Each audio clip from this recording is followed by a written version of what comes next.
An Exeter man who volunteered with the Boy Scouts and local churches is being held without bail tonight. 74-year-old James Glawson faced a judge today for a status hearing. And as we told you first last week, he's charged with 3 counts of sexual assault after an allegation that he assaulted an 18-year-old man with intellectual disabilities. Eyewitness News reporter Kate Walsh is live in South Kingstown with why Glawson will be facing a judge again in just a few days. Kate? Mike and Shannon, the judge today said this status hearing was to talk about the status of bail for James Glawson going forward. He's been held at the ACI without bail since his arraignment last Friday, but they couldn't even get to discussing that issue today because he doesn't have an attorney.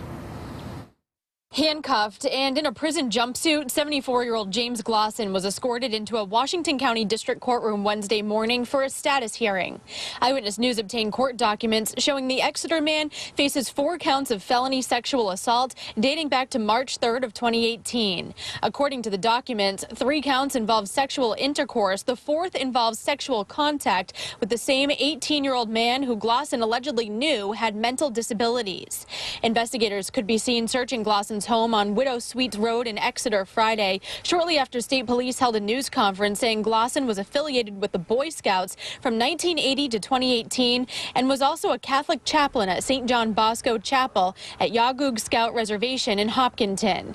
In court Wednesday, Glawson said he had just learned in that very moment that his financial situation did not qualify him for a public defender, so he didn't have the chance to hire a private attorney and didn't know how to do that. Glawson added he's had no access to phones at the ACI. Judge Madeline Quirk gave him until this Friday, February 22nd, to hire an attorney and return to court for his status hearing. Rhode Island State Police are also asking anyone with information on this case or anyone who wishes to file a complaint against Glawson to contact them right away, and you can find that phone number on our website at WPRI.com. New at 6, what Glawson said in court today that might give us some insight on his life. Live in South Kingstown, I'm Kate Walsh, Eyewitness News.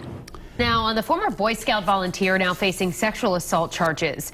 James Glawson appeared in court today. We reported on his arrest last week. And today in court, we learned more about his background. Eyewitness News reporter Kate Walsh joins us now live from the mobile newsroom with those details. Kate? Mike and Shannon, James Glawson is due back here at Washington County Courthouse on Friday for the status hearing that was supposed to be held today. The judge in the case today said they were supposed to discuss his bail conditions moving forward, but they couldn't get to that because he doesn't have an attorney yet. Former Boy Scouts volunteer and assistant Catholic chaplain, 74-year-old James Glawson, handcuffed and in a blue prison jumpsuit, noticeably overwhelmed at a status hearing in Washington County District Court. According to court records, he has no prior criminal history, but is now being held without bail at the ACI on 4 felony counts of sexual assault. Eyewitness News obtained court documents accusing Glawson of 3 counts of sexual intercourse and 1 count of sexual contact with the same 18-year-old man who Glawson allegedly knew had mental disabilities. Those allegations date back to March 3rd of 2018. In court Wednesday, Glawson said he was just learning that he did not qualify for a public defender due to his financial situation, did not know how to go about hiring a private attorney, and that his family all lived out of state in North Carolina, Delaware, and Alaska. Glawson added he had no access to a phone at the ACI and that state police have all his phone records. Investigators were seen at Glawson's house on Widow Sweets Road in Exeter Friday, a day after his arrest. State police say they're looking for the public's help now in the case and for anyone wishing to file complaints against Glawson to contact them.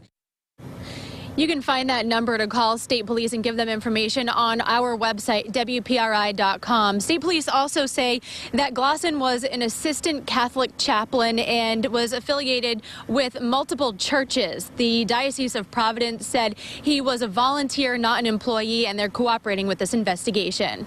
Live in South Kingstown tonight, I'm Kate Walsh, Eyewitness News.